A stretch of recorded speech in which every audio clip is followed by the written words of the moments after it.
Million subscribers, ప్రతిరోజు 1.5 పైగా views తో ప్రపంచవ్యాప్తంగా ఉన్న తెలుగు వారందరికీ చేరువైన మా ఆదాన్ ద్వారా మీ బిజినెస్ ను యాడ్స్ రూపంలో ప్రమోట్ చేసుకోండి. For more details contact this number. Hi viewers, welcome to Aadhan మరొకోణం. నేను మీ ప్రసాద్. వైఎస్ అవినాష్ రెడ్డి, సజ్జల భార్గవరెడ్డి వీరిద్దరిని ఎప్పుడు లోపలేస్తారు అని ఎవరు అడిగారు, అసలు ఏ సందర్భంలో వచ్చింది అనే అంశాలను ఈ వీడియోలో మీకు తెలియజేస్తాను. దానికంటే ముందుగా వీరిద్దరిని లోపలేస్తే ఏ కేసులో వేయొచ్చు అనేది అయితే మీరు ఖచ్చితంగా కామెంట్ సెక్షన్లో తెలియచేయండి. ఇక వివరాల్లోకి వెళ్ళినట్లయితే, ఏదైతే జగన్మోహన్ రెడ్డి గారికి గొంతులో ఎలక్కాయలాగా మిగిలిపోయినది వైఎస్ షర్మిల గారు. షర్మిల గారు నిన్న ప్రెస్ మీట్ పెట్టారు. ఏ సందర్భంగా?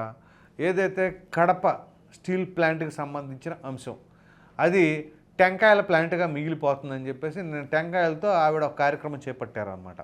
ఎందుకంటే ఒకసారి కాదు, 2 సార్లు కాదు, 4 సార్లు శంకుస్థాపన జరిగింది ఈ కడప స్టీల్ ప్లాంట్కి సంబంధించి.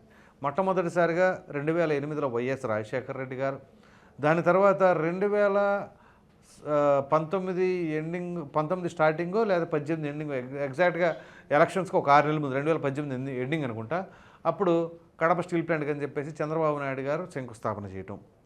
అలాగే జగన్మోహన్ రెడ్డి గారు అధికారంలోకి వచ్చిన 6 నెలలకే ఒకసారి శంకుస్థాపన చేయడం, కొబ్బరికాయ కొట్టి.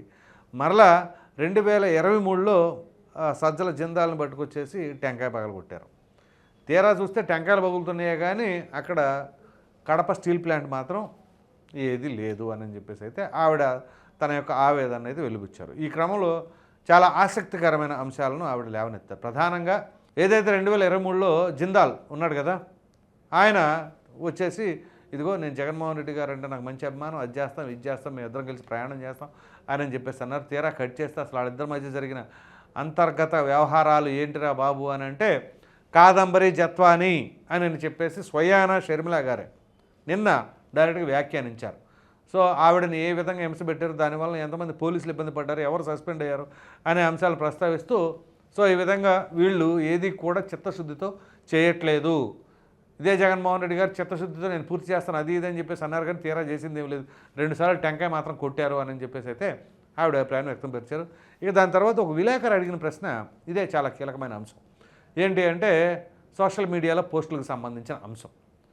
ఏదైతే ఇప్పుడు వర్ర రవీందర్ రెడ్డి కావచ్చు, బండి రాఘవారెడ్డి, అతను అవినాష్ రెడ్డి గారి పిఏ, వీళ్ళందరూ కూడా ఏం చెప్తున్నారు, ఏదైతే వైఎస్ అవినాష్ రెడ్డి చెప్పాడో, అవినాష్ రెడ్డి చెప్పాడు కాబట్టే మేము చేశాము అని చెప్పేసి వాళ్ళు స్టేట్మెంట్ ఇచ్చినా కానీ వైఎస్ అవినాష్ రెడ్డిని ఎందుకు అరెస్ట్ చేయట్లేదు అని చెప్పేసి స్ట్రైట్ అవే ఆవిడ ప్రశ్న అడిగింది. ఎవరిని అంటే రాష్ట్ర ప్రభుత్వాన్ని, పోలీస్ శాఖ వారిని.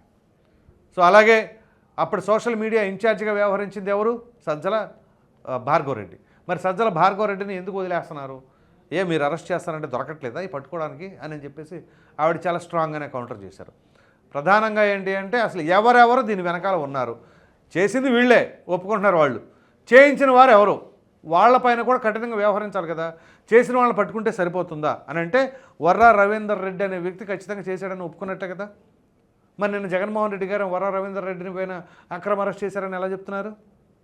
సో నిన్న ఏదైతే షర్మిల గారు చెప్పారో దాని తర్వాత నేను ప్రెస్ మీట్ పెట్టాడు కాబట్టి వర్ర రవీందర్ రెడ్డి చేయలేదు అని చెప్పేసి ఇండైరెక్ట్గా చెప్పదలుచుకున్నారా? అంటే షర్మిల గారికి కౌంటర్ వేయదలుచుకున్నారా ఏంటి?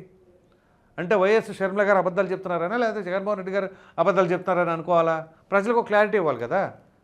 అక్కడ ఆయన ఇస్తున్న స్టేట్మెంట్ ఏంటి, కన్ఫెషన్లో వర్ర రవీందర్ రెడ్డి అతను చేశానని ఒప్పుకున్నాడు, కానీ జగన్మోహన్ రెడ్డి గారు మాత్రం దాన్ని ఒప్పుకోవట్లేదు. ఇది ఒక విచిత్రమైన పరిణామం.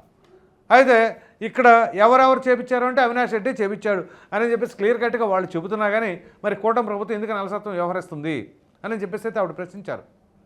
సో ఖచ్చితంగా దీని వెనకాల ఎంత పెద్ద స్థాయి నాయకులు ఉన్నా సరే వదలకూడదు అన్నారు.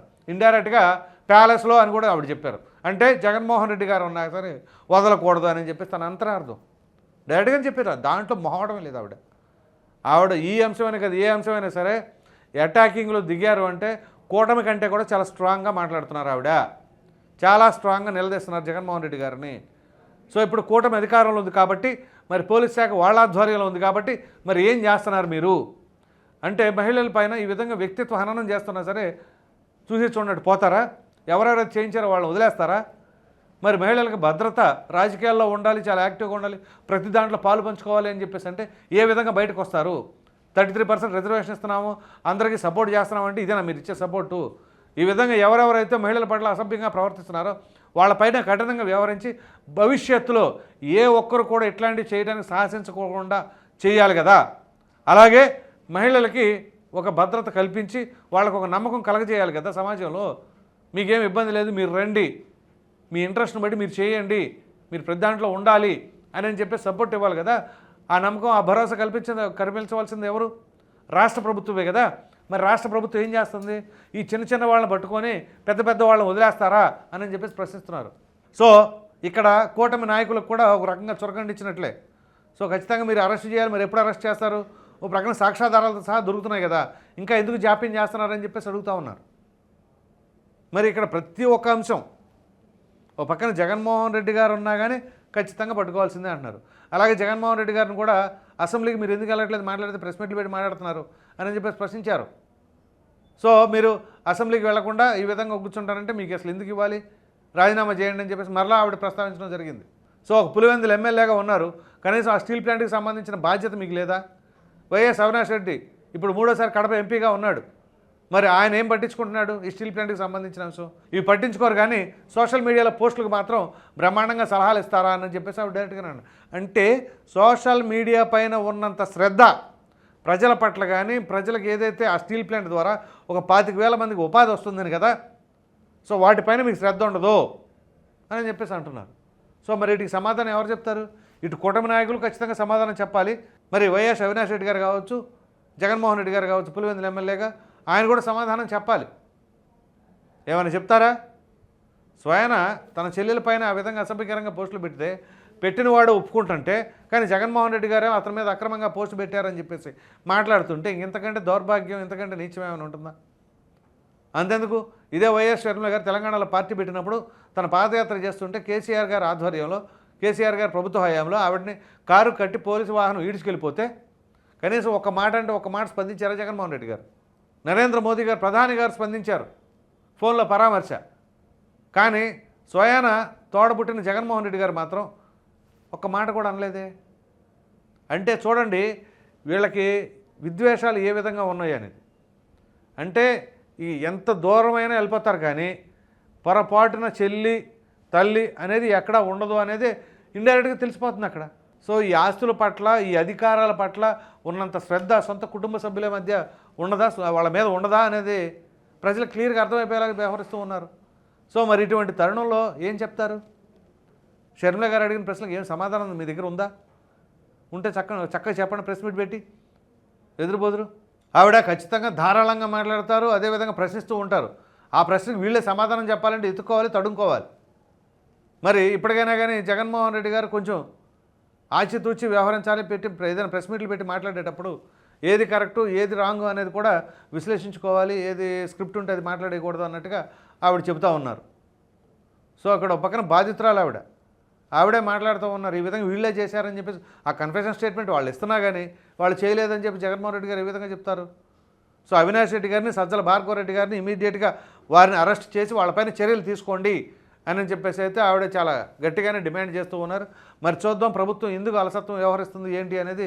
ఈ చిన్న చిన్న వాళ్ళనైతే ఈజీగా అరెస్ట్ చేస్తున్నారు, కానీ మరి పెద్ద స్థాయి నాయకులను అరెస్ట్ చేయాలంటే వెనకడుగు వేస్తున్నారా ఏంటి? మరి అదే చంద్రబాబు నాయుడు గారిని అయితే ఎక్కడికక్కడ నోటీసులు కూడా ఇవ్వకుండా అరెస్ట్ చేశారు కదా గత ప్రభుత్వ హయాంలో. అది అన్యాయం, అక్రమం తర్వాత అనుకున్నారు. మరి ఇప్పుడు వీళ్ళ పక్కన అక్కడ ఎవిడెన్స్లు దొరికినా కానీ వీళ్ళు ఎందుకు అరెస్ట్ చేయలేకపోతున్నారు అర్థం కావట్లేదు ఇక్కడ. సో అదే డిఫరెన్స్ అక్కడ గత ప్రభుత్వానికి ఇప్పుడు ప్రభుత్వానికి. గత ప్రభుత్వం అరెస్ట్ చేయాలని కూడా చేసేవాళ్ళు, అది ఎంత పెద్ద స్థాయి నాయకుడు అయినా సరే. చేతిలో ఎవిడెన్స్ అవసరం లేదు, ఏం అవసరం లేదు, తీసుకెళ్ళి లోపల వేయాలంటే వేసేయటమే. కానీ ఇప్పుడు ప్రభుత్వంలో మాత్రం సాక్ష్యాధారాలు ఉంటున్నాయి, అన్నీ ఉంటున్నాయి, కానీ అరెస్ట్ చేయాలంటే మాత్రం ఆచితూచి వ్యవహరిస్తూ ఉన్నారు. మరి ఎందుకు జరుగుతుంది? మరలా పవన్ కళ్యాణ్ గారు ఇంకో స్టేట్మెంట్ ఇచ్చి గట్టిగా ఏం చేస్తున్నారు మీరు అని అంటే, కానీ అప్పుడు మరలా వీళ్ళంతా అలర్ట్ అయ్యామో. కానీ ఓవరాల్గా చెప్పుకోవాల్సి వస్తే నిన్న వైఎస్ షర్మిల గారు అయితే ప్రధానంగా జగన్మోహన్ రెడ్డి గారిని టార్గెట్గా చేసి చాలా గట్టిగానే డోస్ ఇచ్చారని చెప్పేసి అయితే మాత్రం అనుకోవచ్చు. ఈ వీడియో కనుక మీకు నచ్చినట్లు లైక్ చేయండి, షేర్ చేయండి. విధంగా అవినాష్ రెడ్డి గారిని, సజ్జల భార్గవరెడ్డి గారిని వీళ్ళిద్దరిని ఎప్పుడు లోపలేస్తారని చెప్పేసి ఏదైతే షర్మిల గారు ప్రశ్నిస్తున్నారో దానిపైన మీ విలువైన అభిప్రాయాన్ని కామెంట్ రూపంలో ఖచ్చితంగా తెలియజేయండి. మరిన్ని వీడియోస్ కోసం మన ఆదాయం ఛానల్ని సబ్స్క్రైబ్ చేయడం మాత్రం మర్చిపోకండి. Thank you.